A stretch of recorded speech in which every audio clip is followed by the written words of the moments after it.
मंत्री हैं वो जेल में हैं और हमें भ्रष्ट बता रहे हैं कि वो कितना विज्ञापनबाज है, वो कितने भ्रष्ट हैं।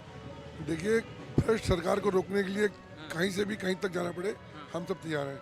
वो मैं जीतूं या हारूं, वो मैं काम करके अपनी जनता को दूंगा। कांटे की कोई टक्कर नहीं है, कोई सामने नहीं है। नमस्कार, स्वागत है आपका एचसीएन न्यूज में। मैं हूं आपके साथ नीतीश पाठक।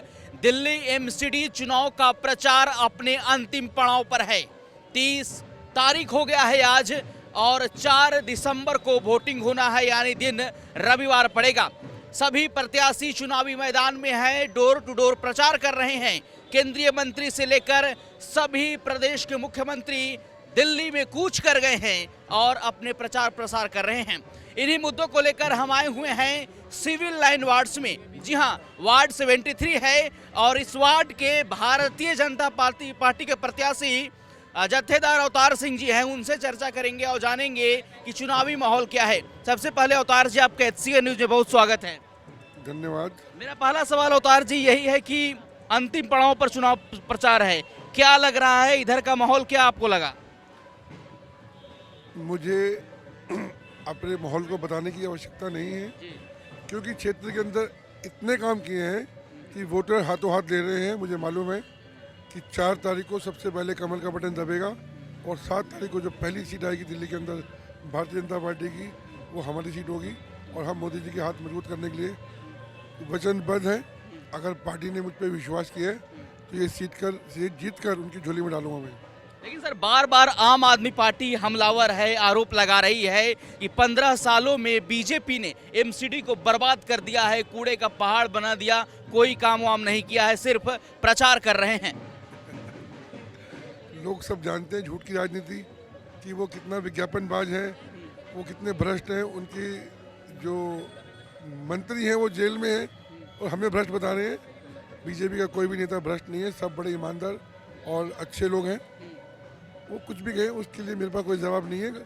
हमें काम करना है, काम करेंगे और काम ही मेरी पहचान है।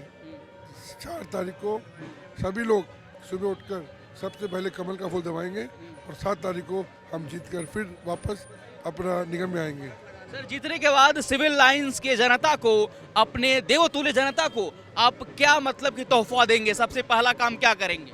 जो काम रह गए हैं वो काम मैं करूँगा।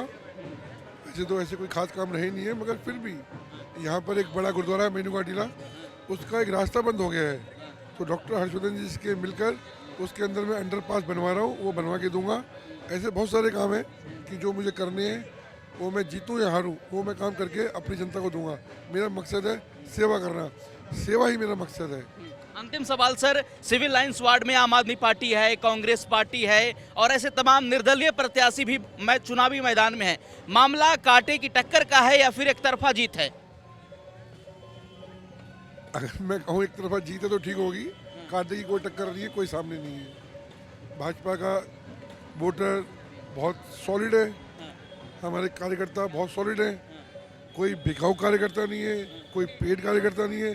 हम सब तन्मयता के साथ भारतीय जनता पार्टी को अपनी माँ समझ के काम कर रहे हैं और माँ के काम करने के लिए सब लोग वचनबद्ध होते हैं। उसके लिए हमें किसी के सामने झुकना गिराना नहीं पड़ता। भाजपा के लिए हम काम कर रहे हैं और करते रहेंगे। हम भाजपा के सिपाही हैं। आखिर सर, क्या वजह है कि स्थानीय चुनाव एक राष्ट्रीय चुनाव बन गया है? तमाम बड़े केंद्रीय मंत्री हो गए, बीजेपी शासित प्रदेश के मुख्यमंत्री चुनावी मैदान में हैं, क्या वजह है सर? देखिए, भ्रष्ट सरकार को रोकने के लिए कहीं से भी कहीं तक जाना पड़े, हम सब तैयार हैं। धन्यवाद। तो ये थे हमारे साथ जत्थेदार अवतार सिंह जी ने, जो कहा कि हम एक बार फिर से सिविल लाइन वार्ड में अपनी जीत तय करेंगे और जनता का जो काम बच गया है वो सभी काम हम पूरा करेंगे। वीडियो जर्नलिस्ट साहिल सैनी के साथ मैं नीतीश पाठक, सिविल लाइन वार्ड, दिल्ली।